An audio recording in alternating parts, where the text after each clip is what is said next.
అందరికీ నమస్కారం. ఈరోజు మీ అందరికీ నేను వినిపించబోయే కథ అందమైన జీవితం. రచయిత సిఎన్ చంద్రశేఖర్ గారు. ఇక కథలోకి వెళితే, నందు, మానస తిరుపతి వచ్చిందిరా. నిన్న అన్నయ్య ఇంటికి వెళ్ళినప్పుడు చూశా. వచ్చి వారం రోజులయ్యిందంట అంది రోహిణి కొడుకుతో. అలాగా, ఎలా ఉంది మను? నందు అడిగాడు. ఎప్పటిలా లేదు. ఎందుకో కాస్త డల్గా కనిపించింది. మనిషి కూడా తగ్గింది. అయ్యో, నేను వెళ్ళి ఒకసారి మాట్లాడి విషయం కనుక్కుంటాను.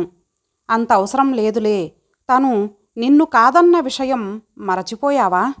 అమ్మా, తను నా భార్య కాకున్నా మామ కూతురేగా, మన కుటుంబంలోని ఆడబిడ్డేగా. అమ్మా, నువ్వు అన్ని విషయాల్లో పాజిటివ్గా ఉంటావు. మను విషయంలో మాత్రం వేరేగా ఉంటావు. చిన్నప్పటినుంచి నాతో కలిసి తిరగడం వల్ల భర్త అనే భావన కలగలేదని చెప్పింది. ఆ కారణం సబబుగానే ఉంది కదా. ఉంది, కానీ దాన్ని నా కోడలిగా చేసుకోవాలని ఎంతో ఆశపడ్డాన్రా. అవన్నీ ఇప్పుడెందుకమ్మా? తనకు పెళ్ళయింది, నాకు పెళ్ళయింది. అందరం హాయిగా ఉన్నాం. బంధాలు నిలుపుకున్నాం. అవసరమైతే ఒకరికొకరు సహాయపడదాం. శ్యామల కొడుకు వైపు అభినందనపూర్వకంగా చూస్తూ, నీకు ఇంత మంచితనం ఎక్కడ నుంచి వచ్చిందిరా అంది. మీ నుంచే అమ్మా. నన్ను బాధపెట్టిన వారి పట్ల నువ్వు కాస్త కోపంగా ఉంటావు, కానీ నిజానికి నీ మనసు వెన్న. ఇక నాన్నంటావా? నీకంటే మంచివారు ఎవరి జోలికి పోరు. తన దగ్గరకు వచ్చిన వారిని ఎంతో గౌరవిస్తారు. నువ్వు చదివిన పుస్తకాలు కూడా ఓ కారణమే. మనుషులు నేర్పని సంస్కారం పుస్తకాలు నేర్పుతాయి. మంచి పుస్తకాలకు ఉన్న గొప్ప గుణం అది. పుస్తకాలు చదివే అలవాటు నాకు నాన్న నుంచి వచ్చింది అన్నాడు నవ్వుతూ. రే, నేను పుస్తకాలు చదువుతాను చిరుకోపంతో అంది రోహిణి. నాన్నంత కాదులే అంటూ నవ్వి, నేను వెళ్ళి మనుతో మాట్లాడి వస్తానమ్మా అంటూ బయలుదేరాడు ఆనందు. ఆనంద్ వెళ్ళేసరికి మంచంపై పడుకొని ఉంది మానస. ఆనందును చూడగానే లేచి నిలబడి, హాయ్ నందు, రా కూర్చో అంది అక్కడున్న కుర్చీ లాగుతూ. ఆనంద్ కూర్చున్నాక, అదేమిటి మను అలా అయిపోయావు? ఆరోగ్యం బాగోలేదా అని అడిగాడు ఆదుర్దాగా చూస్తూ. నీకు అలాగే కనపడుతున్నానా అంది నవ్వుతూ. ఏం జరిగింది మను? నువ్వు మేడ మీదికెళ్ళి కూర్చో, నేను కాఫీ తీసుకొస్తాను. మానసకు తన తల్లి ముందు మాట్లాడటం ఇష్టం లేక తనని మేడపైకి వెళ్ళమని చెబుతోందని అతనికి అర్థమైంది. ఆ ఇంటి మేడపైన బాల్కనీ అతనికి చిన్నప్పటినుంచి ఇష్టం. అక్కడ నిలబడి చూస్తే రాములవారి ఆలయ గోపురం, తిరుమల కొండమీది మెట్ల మార్గం కనిపిస్తాయి. ఆ దృశ్యాలు మనసుకు ఎంతో ఆహ్లాదాన్ని ఇస్తాయి అతనికి. అయితే ఇప్పుడు మాత్రం అతని మనసంతా మానస చెప్పబోయే విషయం మీదే ఉంది.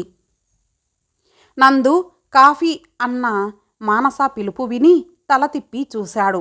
మానస అతనికి దగ్గరగా నిలబడి ఉంది. థ్యాంక్ యూ అన్నాడు కప్పు అందుకుంటూ. తర్వాతరా అలా కూర్చొని మాట్లాడుకుందాం అంటూ అక్కడ ఉన్న సిమెంట్ బల్ల మీద కూర్చున్నాడు. మానస అతని ఎదురుగా ఉన్న బల్లపైన కూర్చుంది. చెప్పు మను, ఏమైంది? రాజుకు నాకు అభిరుచుల్లో చాలా తేడా ఉంది నందు. అతనితో ఇక ఉండలేను. డైవోర్స్కి అప్లై చేయాలని అనుకుంటున్నాను. నువ్వుండగా వేరే లాయర్ ఎందుకని నీతో మాట్లాడాలి అనుకున్నాను. ఇంతలో నువ్వే వచ్చావు. అంత తొందర ఎందుకు మను? తొందర? మా పెళ్ళై సంవత్సరం దాటింది తెలుసా? అతనిలో నీకేం నచ్చలేదో చెప్పు. చాలా ఉన్నాయి. అతనిలో నచ్చిన వాటికంటే నచ్చనివే ఎక్కువ. ఓకే, ముందుగా మనందరికీ అతనిలో నచ్చిన పాయింట్స్ గురించి మాట్లాడదాం, సరేనా? అలాగే అన్నట్టు తల ఊపింది మానస. అతను అందగాడు. అవునా? మళ్ళీ తల ఊపింది మానస. చదువుకున్నవాడు, మంచి ఉద్యోగం, మంచి జీతం ఉన్నవాడు, మంచి కుటుంబం నుంచి వచ్చాడు. అవును, ఇవే అతనిలోని పాజిటివ్ అంశాలు. ఇవి చూసే మీ అమ్మా నాన్నలు అతన్ని నీకిచ్చి పెళ్లి చేయాలనుకొని ఉంటారు.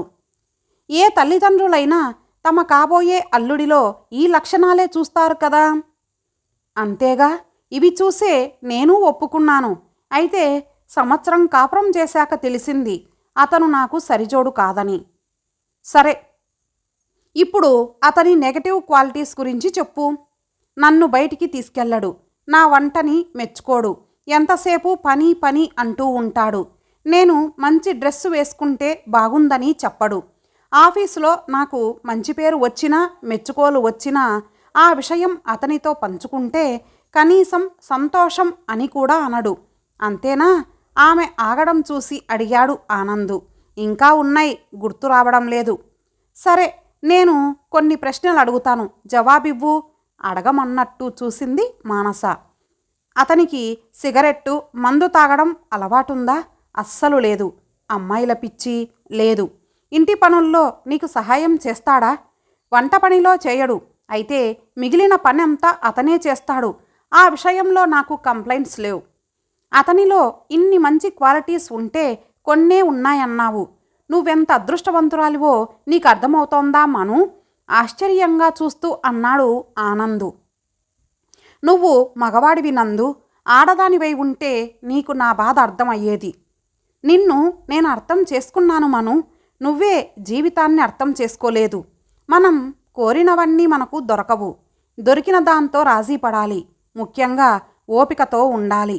కొంతకాలానికి అతనిలో మార్పు రావచ్చు, లేదా నీకే ఇవన్నీ చిన్న చిన్న విషయాలుగా తోచవచ్చు. భవిష్యత్తులో ఈ మాత్రం దానికే విడాకులు తీసుకుందామనుకున్నానే అని నువ్వు నవ్వుకోవచ్చు. నాకంత ఓపిక లేదు. మా కొలీగ్స్ భర్తల్ని చూస్తుంటే నాకు ఎంత బాధగా ఉంటుందో తెలుసా? వాళ్ళు భార్యని షాపింగ్కి తీసుకెళ్ళి కోరినవి కొనివ్వడం, ఊర్లు తిప్పడం, 10 మంది ముందు భార్యని పొగడటం చేస్తుంటారు. నేను అలాంటి అదృష్టానికి నోచుకోలేదు, కళ్ళనీళ్లతో అంది మానస. పక్క వాళ్లతో పోల్చుకోవడం వల్లే చాలా సంసారాలు పాడవుతున్నాయి. పైకి అలా కనిపిస్తుంటారు కానీ వాళ్ళ మధ్య ఎన్ని సమస్యలున్నాయో మనకు తెలియవు కదా. పోనీ విడాకులు తీసుకుంటావనే అనుకుందాం. తర్వాత ఏం చేస్తావు? ఇంకొకరిని చేసుకుంటావు. అతనిలో కూడా నీకు నచ్చని కొన్ని విషయాలుంటాయి. అప్పుడేం చేస్తావు? పెళ్లి చేసుకోకుండా ఉండిపోతానంటావేమో. అంతకంటే ఇప్పుడున్న పరిస్థితి మేలు కదా. మానస ఆలోచిస్తూ ఉండిపోయింది. అతను తాగుబోతై ఉండి నిన్ను ఇబ్బంది పెట్టినా, పరాయి స్త్రీలతో తిరుగుతున్నా నేనే నీకు విడాకులు ఇప్పించేవాణ్ణి. నువ్వు చెప్పిన కారణాలు విడాకులు తీసుకునేటంత పెద్దవి కావు. అతను తాగుబోతు కాకపోవచ్చు, తిరుగుబోతు కాకపోవచ్చు, కానీ మనసుకు తగ్గవాడు కాదు. నేను చదువుకున్నాను, ఉద్యోగం చేస్తున్నాను. పాతకాలం స్త్రీలాగా ఎవడో ఒకడు భర్తగా ఉన్నాడు, అతని పాదసేవ చేసుకుంటూ బతికేస్తాను అనుకునే తరం కాదు మాది. మా అభిరుచులకు తగిన వాడిని, మా మనసును అర్థం చేసుకొని ప్రవర్తించే వ్యక్తినే భర్తగా గౌరవిస్తాం. పెళ్లికి ముందు నువ్వు ఇవన్నీ అతనితో చర్చించి ఓ నిర్ణయం తీసుకోవలసింది.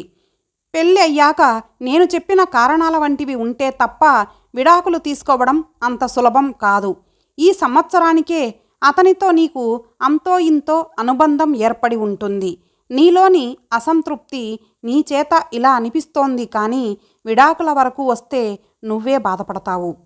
అయితే ఇప్పుడు నన్నేం చేయమంటావు? నువ్వు అతనిలోని లోపాల గురించే ఆలోచిస్తున్నావు. నీలోని లోపాల గురించి నువ్వు ఎప్పుడైనా ఆలోచించావా? నువ్వు అతనికి సరైన జోడీనా కాదా అని ప్రశ్నించుకున్నావా? లేదన్నట్టు తల అడ్డంగా ఊపింది మానస. అయితే ఆలోచించు. వీలైతే అతన్నే ఆ ప్రశ్న అడుగు. నేనోసారి హైదరాబాదు వస్తాను, అప్పుడు మనం ఓ నిర్ణయం తీసుకుందాం. అంతవరకు అతనిలోని పాజిటివ్ విషయాల గురించే ఆలోచించు. అతన్ని బాగా గమనించు. ఇక్కడ మాత్రం ఏమీ ఆలోచించొద్దు.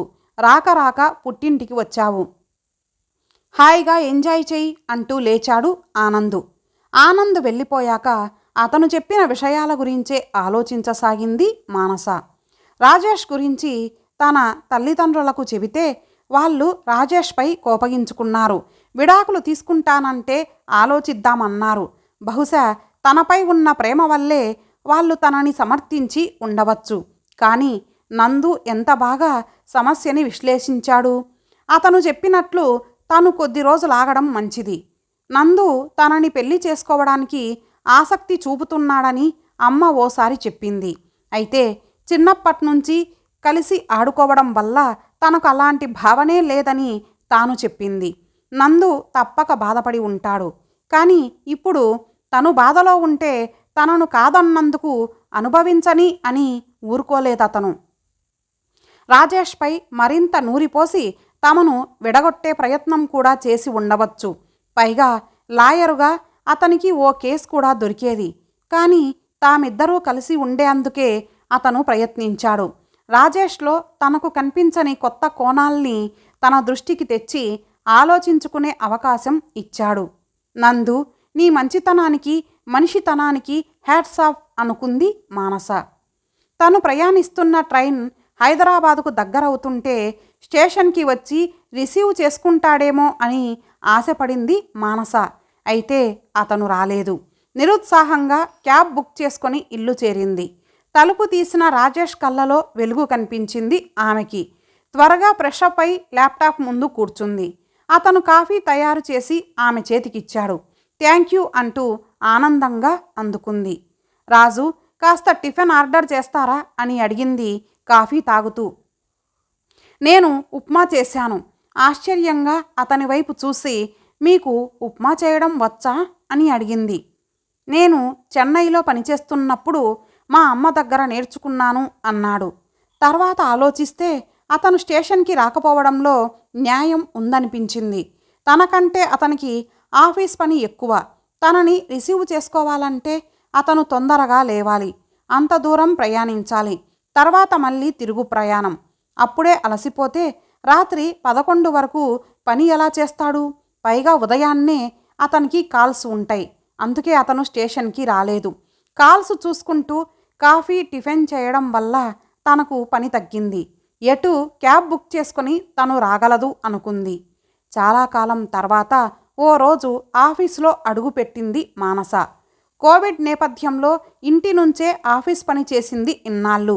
ఆ రోజంతా తన కొలీగ్స్తో మాట్లాడుకుంటూ పని చేసుకుంటూ ఆహ్లాదంగా గడిపింది. కోవిడ్ సమయంలో మమ్మల్ని పిలవకుండా పెళ్లి చేసేసుకున్నావు కాబట్టి మాకు పార్టీ ఇవ్వాలి అంది కొలీగ్ మమత.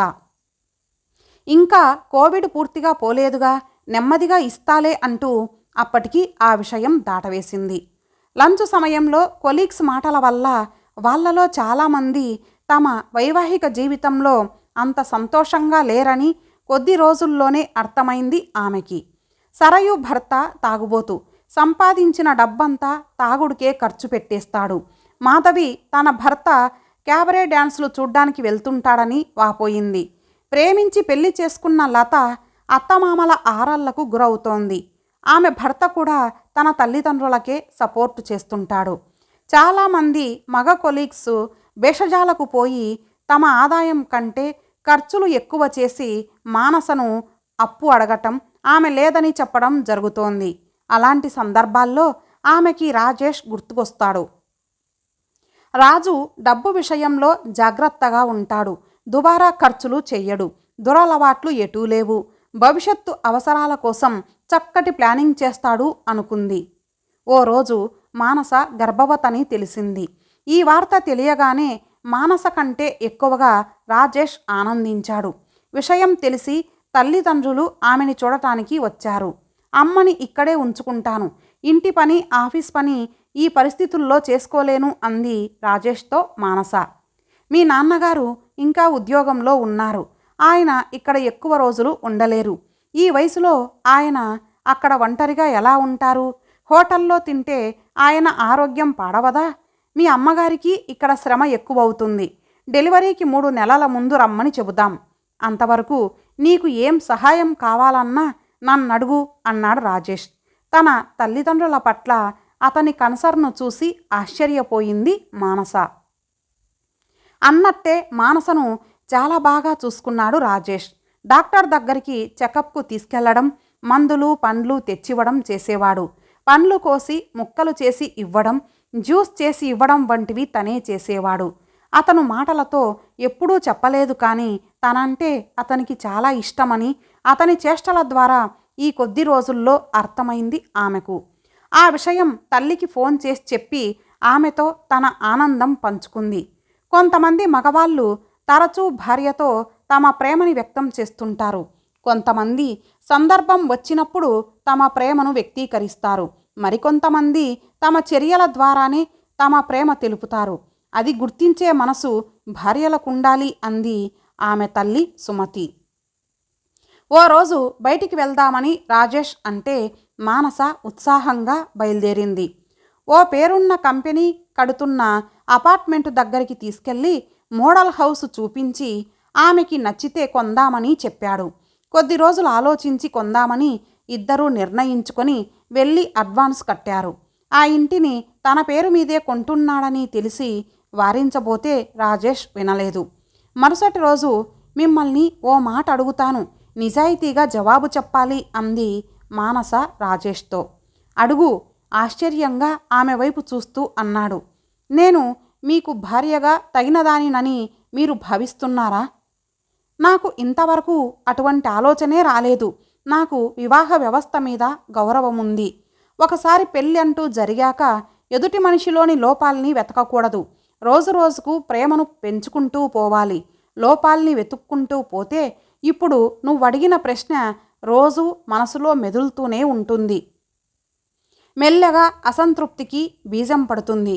అప్పుడు ఎదుటి వాళ్లలో అన్ని లోపాలే కనిపిస్తాయి. చంపపై చెల్లున కొట్టినట్లు ఫీల్ అయ్యింది మానస. ఆమె మనసు పశ్చాత్తాపంతో నిండిపోయింది. అప్పట్నుంచి ఆమె రాజేష్లో లోపాల్ని వెతకడం మానేసింది. కొన్నాళ్లకు మానసకు బాబు పుట్టాడు. మానస బాబు ఆలనా పాలనలో పడిపోయింది. మెటర్నిటీ లీవ్ అయ్యాక కూడా ఇంట్లో నుంచి పని చేయడానికి కంపెనీ అనుమతించడంతో బాబును చూసుకోవడం సులువయ్యింది. ఓ ఆదివారం మానస స్నేహితురాలు సౌజన్య మానస ఇంటికి వచ్చింది. మాటల్లో, విశాల్ ఈ మధ్య బాగా మారిపోయాడు మను. ఇంట్లో ఒక్క పని ముట్టుకోవడం లేదు. ఇంట్లో ఉన్నంతసేపు టీవీ చూడటం లేదా ఫోన్ చూడటం. బిడ్డ ఏడుస్తున్నా కింద పడిపోతున్నా పట్టించుకోడు. ఉద్యోగం చేస్తూ ఇంట్లో అన్ని పనులు చేసుకోవడం నా వల్ల కావడం లేదు. ఉద్యోగం వదిలేయడం అంత సులువు కాదు. అంత జీతం ఎలా వదులుకోను? వదిలేస్తే మళ్ళీ ప్రతి అవసరానికి అతన్ని అడుక్కుంటూ ఉండాలి అంటూ భర్త గురించి చెప్పి కళ్ళనీళ్లు పెట్టుకుంది సౌజన్య. స్నేహితురాలి పరిస్థితి చూసి జాలిపడింది మానస. ఆ పరిస్థితి తనకు లేనందుకు సంతోషించింది. సౌజన్యకు ధైర్యం చెప్పి ఓదార్చింది. ఆ రోజు రాత్రి భోజనాలయ్యాక సౌజన్య తన ఇంటికి బయలుదేరుతూ, మను, నువ్వు చాలా అదృష్టవంతురాలివి. రాజేష్ నిన్ను ఎంత బాగా చూసుకుంటున్నాడో ఈ ఒక్క రోజులోనే నాకు అర్థమైంది. ఎన్ని పనులు చేస్తున్నాడు. ముఖ్యంగా చిన్నపిల్లల పనులంటే కొంతమంది మగవాళ్ళు విసుక్కుంటారు. రాజేష్ ఓపికగా బాబు పనులన్నీ కూడా చేస్తున్నాడు. నాకు చాలా సంతోషంగా ఉంది అంది. అవునన్నట్టు తలూపింది మానస. బాబుకు 2 ఏళ్లు దాటాయి. వాణ్ణి ఎంతసేపు ఇంట్లోనే ఉంచుకుంటే వాడికి బయటి ప్రపంచం ఎలా తెలుస్తుంది? మనం ఎక్కడికైనా వెళ్ళొద్దాం అంది మానస రాజేష్తో ఓ రోజు. రాజేష్ వెంటనే ఒప్పుకున్నాడు. అప్పట్నుంచి 6 నెలలకు ఓసారి టూర్లకు వెళ్ళసాగారు. కొన్ని నెలల తర్వాత కొత్త ఇంట్లోకి గృహప్రవేశం చేశారు మానస రాజేష్లు. నేను 45 ఏళ్లప్పుడు ఇల్లు కట్టాను. నువ్వు 30 సంవత్సరాలకే ఇంటి ఓనర్ అయ్యావు. నాకు చాలా సంతోషంగా ఉంది అన్నాడు మానస తండ్రి భాస్కర్. మీకు ఉమ్మడి కుటుంబ బాధ్యతలు ఉండేవి కదా నాన్న. మాకు బాధ్యతలు ఇరువైపులా లేవు. అందుకే కొనగలిగాం అంది మానస. సిటీలో మీకు తగ్గ ఖర్చులు మీకు ఉంటాయి కదా. అయినా ఇది అల్లుడి గొప్పతనం. ఆర్థిక సంబంధమైన విషయాల్లో చక్కటి ప్లానింగ్ ఉంది అతనికి అన్నాడు భాస్కర్. తండ్రి తన భర్త గురించి గొప్పగా చెబుతుంటే మానసకు గర్వంగా అనిపించింది. గృహప్రవేశానికి ఆనంద్ తన భార్యతో వచ్చాడు. ఫంక్షన్ అయ్యాక అందరూ కలిసి మాట్లాడుకుంటూ ఉంటే ఆనంద్, మానస, బాబు పుట్టాడు, ఇల్లు కొన్నావు, ఇక నీ కెరీర్ పైన దృష్టి పెట్టు అన్నాడు మానసతో. తను ఇప్పుడు మేనేజర్ అండి. చాలామందికి తను బాస్. ఇంటి పని బాబు పని చేసుకుంటూనే ఆఫీస్ పని కూడా సమర్థంగా చేస్తోందంటే ఆలోచించండి తనకు ఎంత టాలెంట్ ఉందో అన్నాడు రాజేష్. మానస టాలెంట్ గురించి నాకు తెలియదా? She is a gem of a person అన్నాడు ఆనంద్. తర్వాత మానస ఒంటరిగా కనిపించినప్పుడు దట్స్ ఆల్ యువర్ ఆనర్ అన్నాడు ఆనంద్ నవ్వుతూ. మానస కూడా అర్థమైనట్లు తల ఊపి నవ్వింది సంతోషంగా. ఇంతటితో ఈ కథ సమాప్తం. మరలా ఒక మంచి కథతో కలుద్దాం. అంతవరకు సెలవు. నమస్తే.